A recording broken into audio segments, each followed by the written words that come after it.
The Blob. The Blob. We're going to talk about The Blob. 1958 independent horror sci-fi film. Blob! Irvin Yeworth. Directed more than 400 films, motivational, educational, and religious purposes. This was his second feature film. The first was The Flaming Teenage. You can insert your jokes there. Lachlan is already laughing. Okay. Flaming Teenage, nice. Irvin was a German immigrant who got his start at KDK radio in Pittsburgh. If you guys know Pittsburgh at all, that's a big station. Though the budget was set at $120,000, it ended up costing $110,000. But one of the things you guys should know about budgets, there's budgets and there's budgets in filmmaking. So this budget is the budget, what it costs to make the film. But once you make the, I wanted you guys to get through this so we're not so late. In terms of making budgets for films, what you should know is that there's a budget for making the film, and then there's a budget for making copies of the film and distributing it and marketing it and so on and so forth. So while this thing says $120,000, it's considerably more. But what happened was Paramount Pictures, he sent the film to Paramount Pictures. They said, oh yeah, well, we're going to release it with, what is it, I Married a Monster from Outer Space. And it was supposed to be the second feature with the other one. One of the things that I remember even from my childhood too, that you should know from the time, because they go to a movie in the movie here, and at the time they would have double features of things, and they might have cartoon things, films going on and so forth, and pretty much the movies just ran, I don't know, all day, but you know, from noon till midnight or beyond or whatever like that. And you would pay your money and you might walk in at any time, maybe somewhere in the middle of one of the movies and then leave. It's not like today where you would say, I'm going to go there at that time, and you watch 20 minutes of previews and then you do a whole, because it becomes a whole thing now. But anyway, and Paramount Pictures, I'm going off track here. We'll talk about Paramount versus US another time. The film takes place in Downingtown, Pennsylvania, which is in southeastern Pennsylvania. Shot on various locations, but Downingtown is where they say it takes place. Downingtown was on the Lincoln Highway, which is a highway that goes from coast to coast, and that was sort of the big thing, but it was small at the time. They subsequently built the turnpike, Pennsylvania Turnpike, north of there, and the town becomes less, it's more of a ghost town. It becomes a quiet, sleepy town, which you're going to see in there, and that's part of that. But that was typical of the 50s. Okay. Steve McQueen's first lead role in a film, I found this fascinating. He appeared on Broadway and in small, he had a small part in Somebody Up There Likes Me, which is a story about a boxer named Rocky Graziano, and it starred Paul Newman, and he earned $19 for doing that movie, McQueen did. Newman and McQueen would be in heated competition for many roles thereafter. Both were cool, tough guys who enjoyed racing, and they were both supposed to be in Butch Cassidy and the Sundance Kid. But a famous feud over the credits made McQueen back out, and much later they would be in a movie together, The Towering Infernos, and that was McQueen's last film for a while he had fought cancer. And the hero who saved everyone was O.J. Simpson. Yeah, and Jason, we saved the cat. O.J. Simpson saved the cat in there. But cat is what counts. Anyway, they did manage to solve the dispute about the credits for that, which is another story that's probably too long to go into here now. McQueen was a bit of a troublemaker. Went to reform school as a kid, and later he would donate a lot of money to that school. He was in the Marines for a time, repaired ships, and then he got in trouble there as well. Oh yeah, and he worked with asbestos, which gave him probably mesothelioma later in life, which is why he died at the age of 50. And he got in trouble with the Marines, and then he went to drama school at Carnegie Tech at the time, now Carnegie Mellon, and he quickly got kicked out of there, I think, within the first couple of weeks for driving his motorcycle down the halls. So it'll give you an idea of what this guy was like, and he was apparently very difficult to work with on this film. And in fact, he was supposed to had contract to do 2 more films, and they said, nah, that's all right, we don't really want to work with you, even though this went over very well. And so, you know, they went their ways. McQueen was 28 when he made this movie, but he's playing a teenager, so you judge for yourself how that works.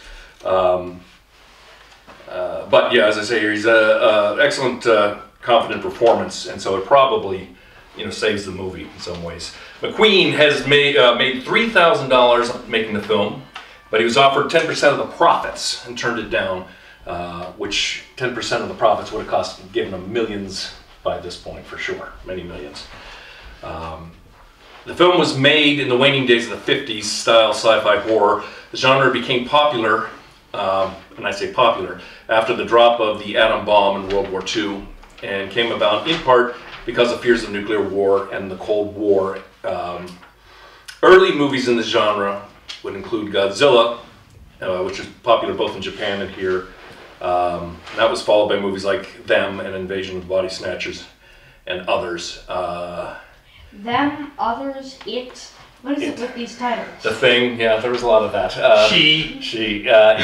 In truth, the beginning of the genre probably goes back to Orson Welles' radio broadcast of the War of the Worlds in '38. But one of the things is you might want to look for in the film is the creeping red menace, which some people probably erroneously construed this to be. But in the period of that time, in that 50s, I mean, everybody thought that there were communists in every street corner, even a small place like Downingtown, who was going to come and try to disrupt society. That's what this movie was kind of, because the Blob becomes and that's why I'm on a counterintelligence mission. You'd have to decide for yourself on that. Here's another thing I'm gonna, because I don't think so. I think there's also a good reason for it to be. I think it was just a movie about a blob and people see things into it. Right. But you can decide for yourself. But if we go back to the beginning, one of the things I said was this guy made a lot of religious movies.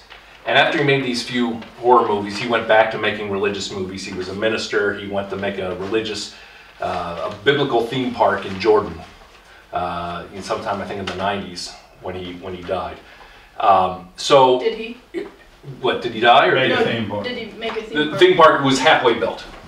Did it get finished? It did not. No, it was not finished. So, but the question you might ask yourself is looking to see if you can find religious themes in the movie too.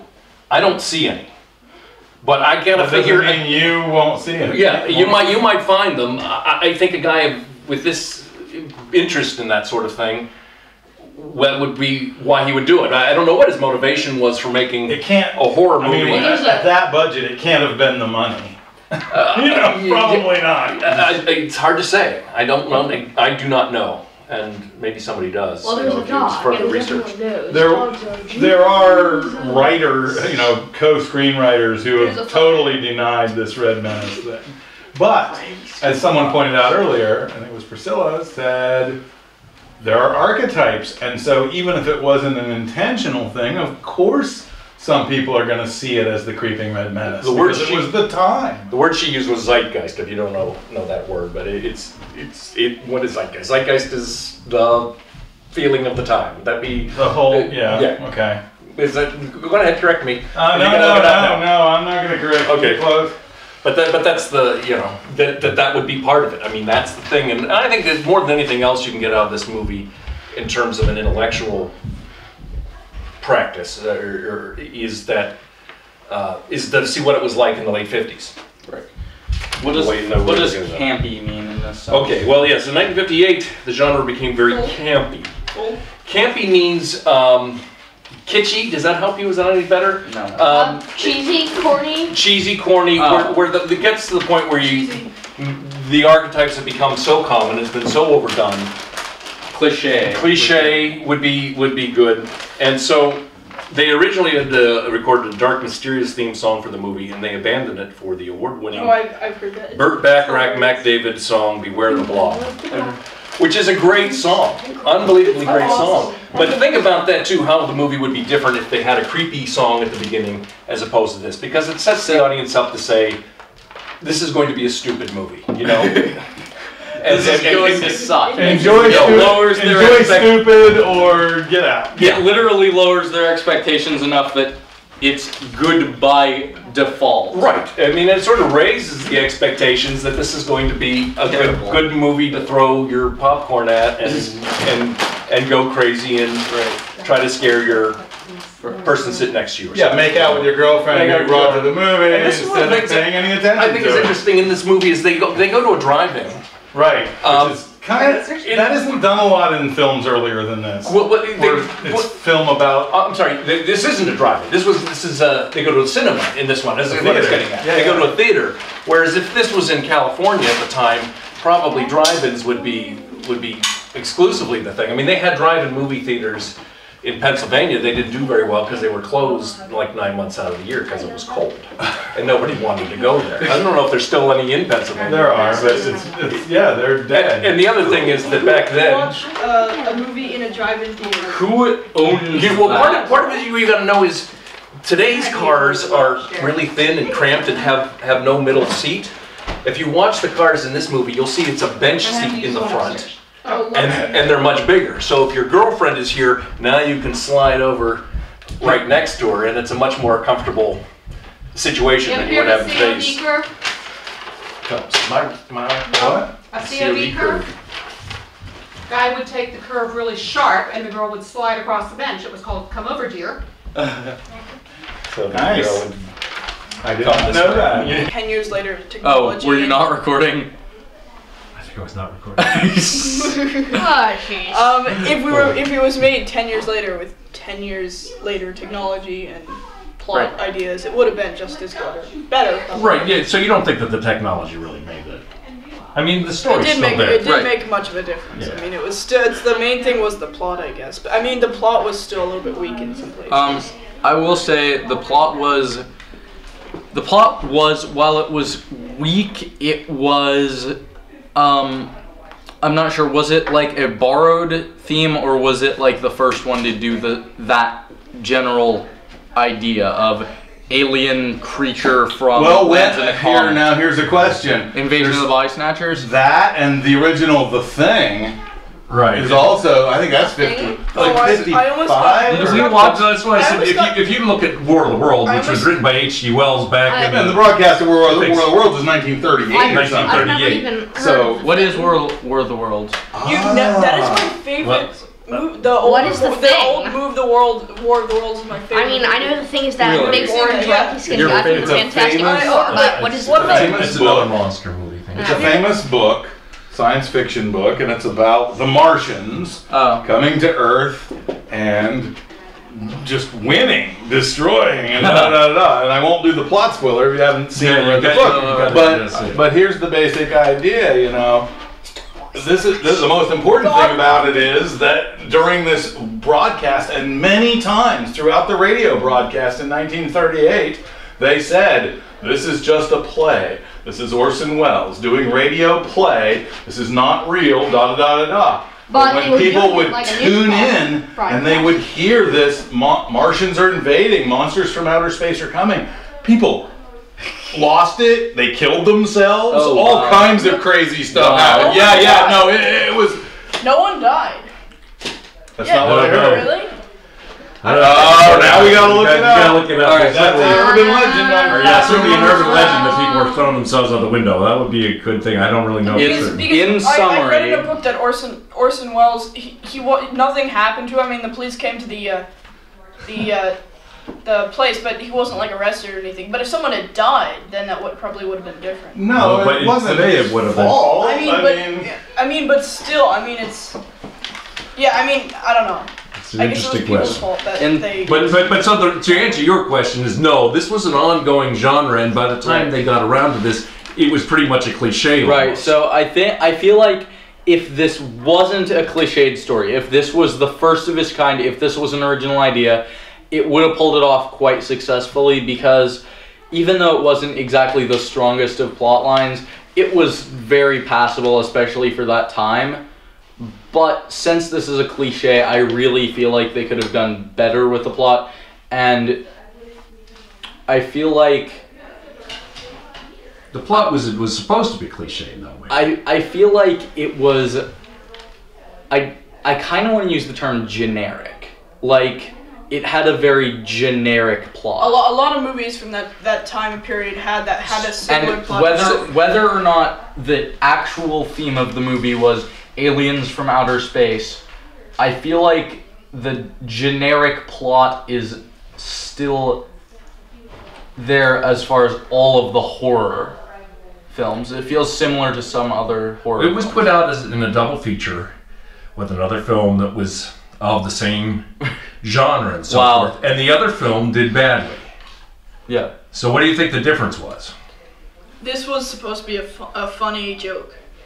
I think it's part of it. I definitely agree that the thing is, I think it could be that by making the other one the center feature, and by making this one the secondary, and then I'm assuming the second one was marketed as horror completely, and then this one had like the funny underlying, like the funny start and stuff. I didn't see. But the other one was like I Married a Monster or something. It was another sci-fi horror movie. Right. But so it seemed like that might also be somewhat of a joke because if you look at the name. I feel like because this was less marketed as great, it was more marketed as cheesy. I feel like that could have contributed something. Let me ask you this question.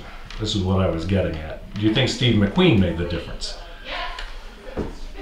I would have to see the other movie to tell you that, or I would have to at least look at. But do you think he was good? I think he was pretty good. I think he definitely was he was the most convincing character in the movie. He was, or at least one of the most convincing characters in the movie. And although by today's standards it was very obvious he was, reading off of a script, I think he did a better acting job than almost, if not everyone else in the movie. It is an early movie for him, so maybe it was not as polished as some of his other performances. But he's called the King of Cool because he can just sort of do it and make it seem more I thought that natural. Was Arnold Schwarzenegger. Like well, I guess it's maybe new King of Cool. The Wiki article claims that anecdotes of people doing that sort of dramatic actions were very overblown and possibly no one actually died, as you said, but that hundreds and hundreds of thousands of people were affected and thought that it was real. 6 million listened, 1 point something million believed it was real. 1.2 to 1.7 million. That's very good. That's crazy. That's very good. And you got to understand how they did it too. It was, they did it as a series of news broadcasts breaking in. This musical, and we return you now to this musical interlude. If anything else happens, we'll be back to update you. Now, the Martians are coming down the street of, And that wasn't in the original H.G. Wells story. That was the idea of Orson Welles to put that in. What was it? It's Mr. Revere and his wife, Mrs. Revere. They've come to give us an important message saying there's trouble. The British are coming. That was great. Alan, Yeah? opinions? I thought, like everybody else has said, it was a good movie probably for its time. By today's standards, the effects don't hold up, the plot's a bit corny, and the writing isn't the best. But honestly, I think that's what made it great. It was everything the other movies had been. It wasn't an out-and-out parody, but it wasn't trying to be a good movie. All right, but it was anyway. Let me ask you this question. They made a remake of it, which we haven't seen. Do you think the remake is better because it's got We should see the last made. No. We should see the 1988 one? Yes, we should see the 1988. When it's your turn to pick? Because you think the special effects would have improved it, or there would be better acting? I can prove in one word that really good modern special effects do not necessarily change an old-timey movie to a better movie. Actually, more than one. I can easily say King Kong, but I was going to say... Yeah, that was a fun one. 1933 King Kong has a charm that the, amazing tearing Tyrannosauruses in half King Kong with CGI did not have. I mean, but... We're old folks, right, so it might be a generational thing, but... Godzilla. There's a terrible Godzilla made by an award-winning director that is, it from the 2000s. No, from the 2000s. that is so much worse than the original Godzilla movie. What It's makes just it terrible. so terrible? That's just it. Well, with all that budget, with all that CGI, It's with all that worse. modern stuff, Well, It's just as bad. you have an expectation. It's sort of like with the theme song of this. If you have an expectation that something's going to be terrible and then it's pretty good, hey, that's, Yeah. it's all in fun. and At least. Yeah. If you have an expectation there were that actu- It's gonna be good and it's and- average. not just average. Also- I mean, this is widely. Go on Rotten Tomatoes and look up the Godzilla movie I'm talking about. And No, go on now. But you mentioned the original Godzilla. Technically, the one you're probably thinking of is the original American version, though there was a Japanese version like 2 years prior. Right. I'm actually thinking of the original Japanese version. Yes, I know I'm what you thinking mean. of the Raymond Burr. Gojira. And yeah, the right. Raymond Burr version is better because it has Raymond Burr in it. True enough, but you don't think so. Boom, boom. Anyway, Sorry, but very here's, amazing. no, my estimation of it is though that in those days when they had less money and less CGI and so forth, they did better stuff because they were more concerned about the acting and the story, and they weren't That's worried about doing it. They didn't have as much money on the line, so you didn't have producers meddling in on how to do stuff, and you get too many Right. folks spoiling the broth, etc. So, in other words, you may be more familiar with music. Which is better music? Somebody sits down and composes and works on by themselves in their garage and puts together and creates a band? Or is it when a corporation goes out and auditions 4 or 5 kids and puts together the band, and then they have somebody write the music for them? depends which band it is. From what I've heard, it's the corporation because they have more money. You think that helps? I mean, Sometimes it does. those Does will it get help out the there. art? Does it help the art, or does it just help the marketing? It depends. It does. It probably does. Some people could Production be values are probably higher motivated to and do stuff. better. Right. So Well, I would disagree. I would say that the art is in the heart and the emotion that somebody puts into Right. it when it's a single view of a director or a producer or something that's making something happen. should we do closing thoughts on the movie and then Absolutely. business for next time? Yes. Closing thoughts on the movie. I'm going to do my closing I thoughts have an idea. every time on a 1 to 10 scale. All I right. think then we should all do explain that. I think why. we should get All a piece right. of paper each time and say like 9 or Rate it. 9. Oh, Okay. okay. That's an Does interesting anyone thought. write down their answers first? I'm just gonna say. You can just I mean, we'll let the other people. We'll just say it this time, Why? but we'll Are have they paper going- ready next time. Here, everyone put their We'll get number whiteboards. behind there, What and number? then 1 to All right. 10. Here, I can make it on my iPhone. Here, you All right, ready? Lachlan. Wait, what? You go. No. You Everybody, Yeah, got everybody one, first. everybody ready with their 1 to 10 behind there? Wait, how are we supposed to do it with our Just- hands?